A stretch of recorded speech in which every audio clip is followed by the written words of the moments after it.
মেদিনীপুর জেলার দীঘা পর্যটকদের কাছে সেন্সেশন হয়ে উঠেছে।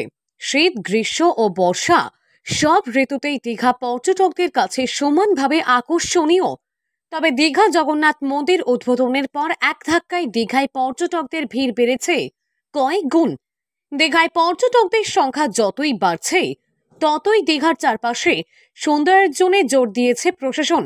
এর পাশাপাশি দীঘাতে পর্যটকদের কাছে আরো সুন্দরভাবে তুলে ধরতে রাস্তাঘাটে যানজট নিয়ন্ত্রণের পাশাপাশি দীঘার হোটেলগুলিতে বাড়তি নজর প্রশাসনের। এবার প্রশাসন দীঘায় হোটেল পরিষেবার মান উন্নয়নে জোর দিল। পশ্চিমবঙ্গ শ্রমিক কল্যাণ পর্ষদের উদ্যোগে তথা শ্রম দপ্তরের উদ্যোগে স্টেট ইনস্টিটিউট অফ হোটেল ম্যানেজমেন্টের যৌথ কোলাবোরেশনে 4 দিন ধরে এটা হয়। 5 দিন ব্যাপী হোটেল ম্যানেজমেন্ট ট্রেনিংটা দেওয়া হয়। দীঘার যে কটা বড় বড় হোটেল আছে সব হোটেল থেকেই দুজন একজন করে ছেলেকে এনে আমরা ট্রেনিংটা দিই। অল্ট দীঘা থেকে নিউ দীঘায় হোটেলের ছড়াছড়ি। উচ্চবিত্ত থেকে নিম্নবিত্ত সব আর্থিক অবস্থার মানুষের জন্য হোটেল রয়েছে দীঘায়।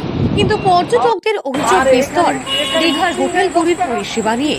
দীঘায় হোটেল পরিষেবার বিষয়ে একাধিক অভিযোগ বারবার প্রশাসনের কাছে জমা পড়ছে। ভাড়ার অনুপাতে হোটেলের পরিষেবা ঠিকঠাক নেই বলে পর্যটকের বারবার সোচ্চার হয়েছে। তাই এবার দীঘার হোটেলগুলিতে পরিষেবার মান উন্নয়নে বিশেষ পদক্ষেপ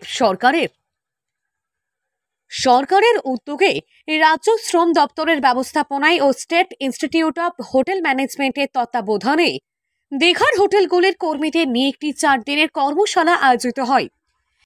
এখানে যে হোটেলে যারা কাজ করেন তারা কিন্তু সেই অর্থে কোনো রকম ট্রেনিং পান না। তারা হয়তো হোটেলে কাজে জয়েন করেন, তারা দেখে দেখে কাজ শিখেন। তো আমরা এটা ভেবেছিলাম যে তাদেরকে যদি তাদের স্কিলটাকে একটু উন্নত করার জন্য যদি তাদের একটা ছোট কোনো কোর্স করানো যায় হোটেল ইন্ডাস্ট্রির ব্যাপারে বলা এবং ডিফারেন্ট দপ্তর যেটা হোটেলে থাকে সেটা সম্বন্ধে একটা সম্যক ধারণা করা। এই কর্মশালায় দীঘার বিভিন্ন হোটেলের কর্মীদের হোটেলের পরিষেবার মান উন্নয়নের বিষয়ে একাধিক প্রশিক্ষণ দেওয়া হয়।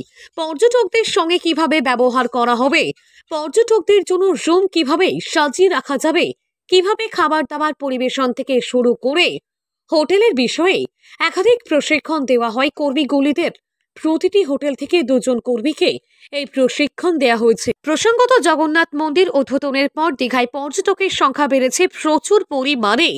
পর্যটকের সংখ্যা যত বাড়ছে হোটেলগুলির পরিষেবার মান তত নিম্নমুখী বলে অভিযোগ পর্যটকদের। তাই দীঘায় এসে পর্যটকেরা হোটেলে রুম ভাড়া করার পর যাতে কোনো সমস্যার সম্মুখীন না হয় সেই জন্যই সরকারের এই উদ্যোগ।